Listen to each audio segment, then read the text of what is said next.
Hey everyone, Tankenstein here, and welcome to Stock to Spaded. In this episode, I'll be showcasing the TAM 2C. This tank currently ranks 7 battle rating 10.0 light tank in the German Ground Forces tech tree, and sits in the same folder as the Radkampfwagen 90, which makes this an optionally unlocked vehicle, which makes this perfect for Stock to Spaded. Now with that said, in each Stock to Spaded video, what I'd like to do is bring it through at least 3 matches, the first match being fully stock, second match being about halfway spaded, and the third match being fully spaded, so you could see whether or not you might want to grind this vehicle out, fully spade it, even just unlock it, and what the grind is like pretty much throughout the process and where this vehicle starts getting real good. Now with that being said, this is pretty much just an overall upgrade over the standard TAM. Although it does not have any better armor, it does have substantially better technology that you will have to unlock through the grind. Now if you don't mind, please consider subscribing and liking this video, as that means the world to me and helps my channel to grow. But either way, let's get into the video. So here we are, fully stocked with the TAM 2C, and this vehicle, it's a little bit strange in one big way. Technically speaking, one could make an argument that this is fully stocked, that this vehicle is worse than the fully stock standard TAM, the 8.7 BR TAM. Yeah, you heard me right. And the one big reason for that, I mean, this does have its advantages, but the big reason for that is that this only has the DM12 APF, or the Heat FS rather, the DM12, right? This has the same exact cannon as the standard TAM, same ammo as the standard TAM. I hate 2S38s. Anyways, same exact weapons, basically. The standard TAM, however, has APDS. This doesn't. This totally lacks APDS, which, in my opinion, is a bit of a problem when you're fully stocked, because you don't get to shoot right through enemies like you might want to. So, you know, with Heat FS, especially at and around this BR, it can become a real problem if you don't know weak spots, or if you just get somewhere that's fully covered with ERA. I've been lucky thus far that I have not had that. Also, by the way, expect a very short match here, because this thing is fully stocked and all I have is a very outdated DM12 Heat FS, so bear that in mind. But the APDS is, you know, something that I would actually enjoy to have, at least as an option. Now, other than that, what we have here, I mean, like, we do have a better vehicle overall. I mean, it weighs the same. It actually has the same amount of horsepower, so it does have the same power to weight ratio. Technically about the same armor. I mean, the turret mantling on this is about 5 millimeters thinner than it is on the standard TAM in some areas, but you also have side skirts on this, which is kind of cool. So, you know, it's a give and take for sure. Okay, we have something that I'm not looking at, it looks like. Oh, baby, baby, baby, baby, baby. I think that was the same guy in the 2S38.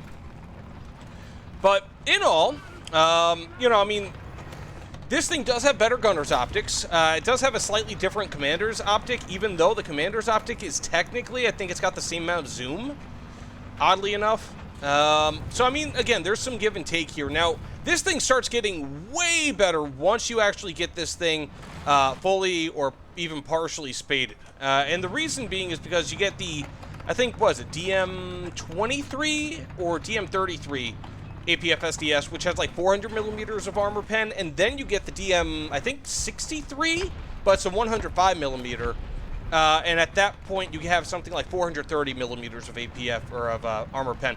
Now, to be honest with you, that kind of sucks for 10.0 BR. It's not like amazing, it's not bad. I mean, there are better vehicles, there are better ammunition options than that, but this overall really isn't all too bad.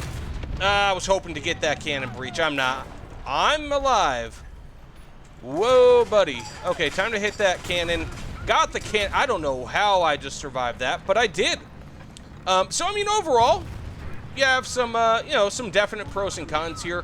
This is, in some ways, again, better. I was hoping to actually survive that, but obviously not. I actually did way better than I expected. But basically, once you become fully spaded, you get much better thermals. You get like Gen 3 thermals, get a laser rangefinder, laser warning system. This thing basically, it gets much better after you're fully stocked. Fully stocked is, again, you may as well be playing the standard TAM. But beyond that, way, way, way better. How good it's going to be, we'll have to wait and see. But that said, let's get into the halfway spaded match, because fully stocked didn't do all too poorly. Not too bad. So here we are about halfway spaded with the TAM 2C. And I'll be honest with you guys, I mean, this is a big upgrade. Like I kind of predicted in the first match, right? Like, that Heat FS bump, whatever you want to call it, was nasty. Just to get over that was such a tough thing. But once you get that APF SDS, the first APF SDS, which is what I'm actually currently using now, the DM33, this thing, it just transforms. I mean, it is so much better. And on top of that, I also have, of course, thermals, which are Gen 2, I believe, possibly Gen 3. I mean, once you get past Gen 1, it just looks great, in my opinion. It doesn't really matter so much if it's Gen 2 or Gen 3. And then, of course, you also have the laser warning receiver, laser rangefinder. Just overall, a very nice overall package here. That was weird. I tried scouting him, but it didn't really want to work. But at least I was able to take out one crew member and take out that cannon breach. I think that was that guy. Now, when it comes to mobility, as I said before, this does have the same mobility, at least approximately the same, as the other TAM, the standard TAM, which is okay. You know, I mean, I think it's actually pretty decent mobility. It's about your standard light tank mobility, possibly a little quicker, at least in a straight line. So that's nice. And you know, just overall, this is a pretty big improvement. Now, I don't know if I mentioned this already, but one of the things that I totally forgot to mention in the fully stock match is that this vehicle actually has a substantially better stock, like, just overall, just not even worrying about stock or Spade or whatever, just its natural turret traverse rate is around 40 to 45% better than what you would see on the standard TAM, which is just phenomenal, right? Like, you're talking, I think, around 28.5 degrees per second when fully ace with this, versus the standard TAM, which is substantially worse. I think it's like 17.5, right? So it's like 9.5, I think, degrees per second is what I got out of it, give or take. So it's just a much better thing. And again, once you get that DM20 or 33, this thing more or less transforms. I mean, it goes from being like not good at all, again, lacking the APDS. Even though APDS sucks at this BR, it's better in many instances than Heat FS. And so getting this Heat or this APF SDS is just such a big increase in effectiveness. I mean, it's just wonderful. Okay, nice. We have ourselves another kill. But I might die soon.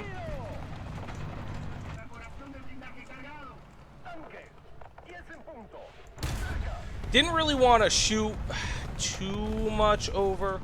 Can this guy see me? I think he can. Go for that engine again. I'm just gonna go ahead and hit that. Hopefully I can get the kill in a second here. There we go. We have ourselves a kill. But again, far better vehicle now compared to where it was even just a few matches ago. You know, I've got the mobility upgrade, laser warning system, Gen 2/Gen 3 thermals. Again, I'm not really all that great with identifying between the two. And even though, of course, survivability isn't all that great, you can still survive some hits. Sounds like I got someone coming up over here.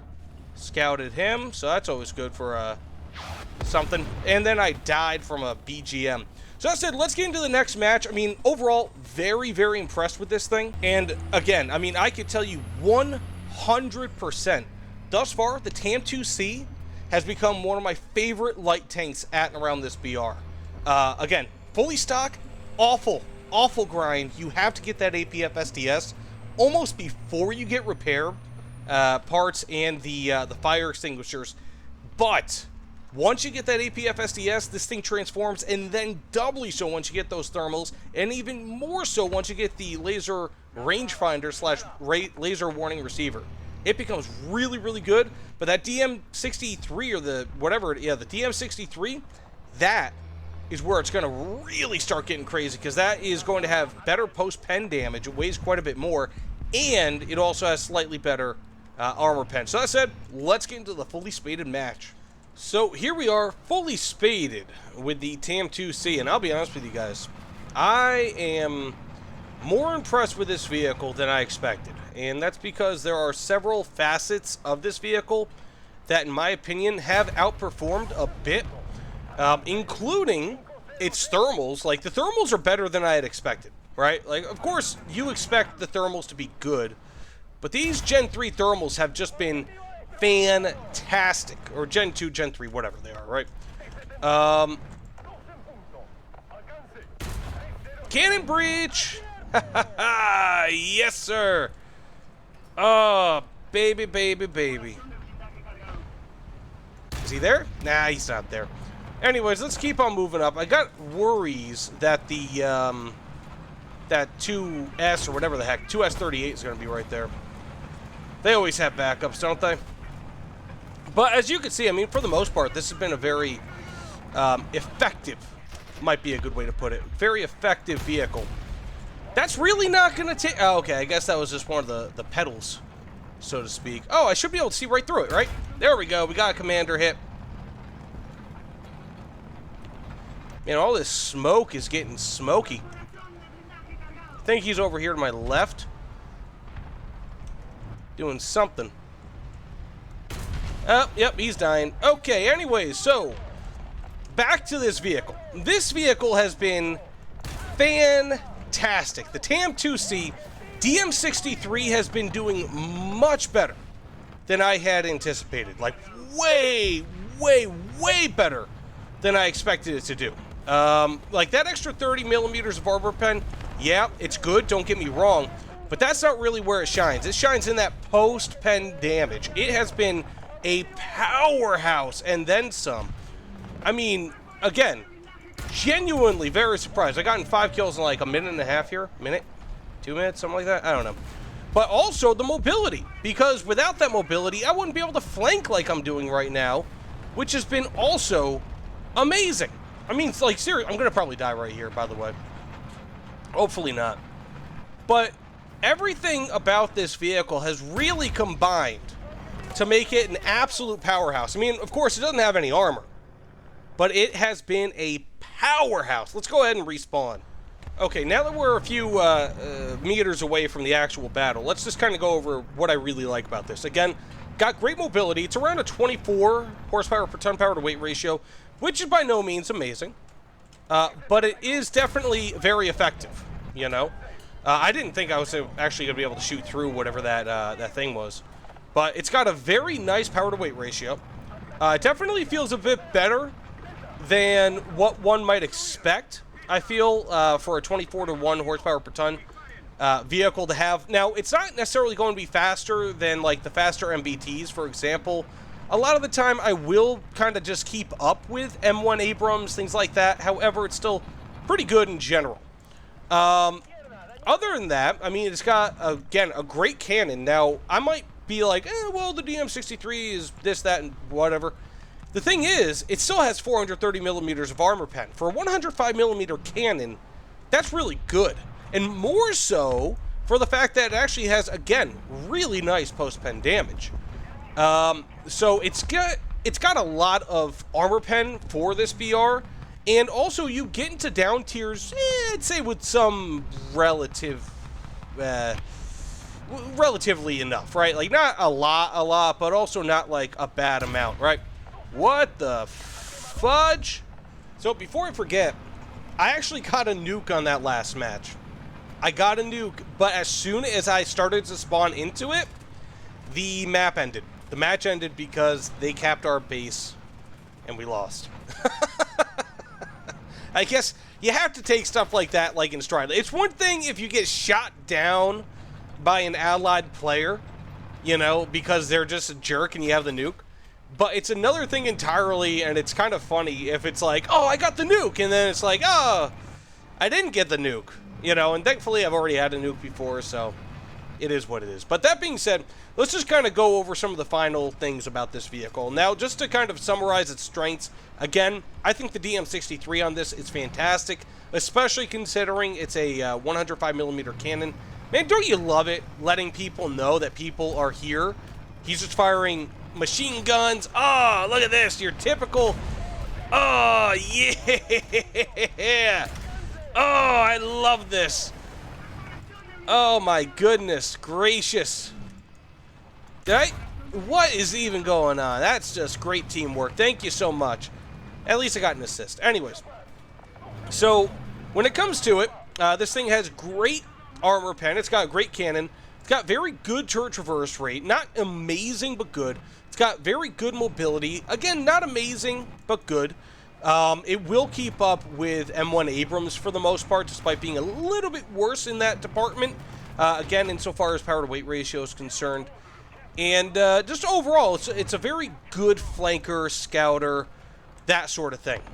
This thing will scout, it will flank, it will pretty much do all of that better than most other tanks in this game. And, I mean, sniping on it is just fantastic. Is that... Okay, I'm not going to get that kill. At least I don't suspect I will. Now, when it comes to its weaknesses, again, poor armor.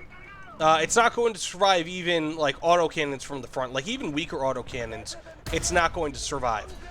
This thing has mediocre... let's see here. Well, what else does it have? I mean, it doesn't have an HMG on top, which kind of sucks. Also, at least when it comes to your fully stock grind, again, not having APDS, it might sound funny, but not having APDS as an option does kind of suck. Genuinely, it kind of does.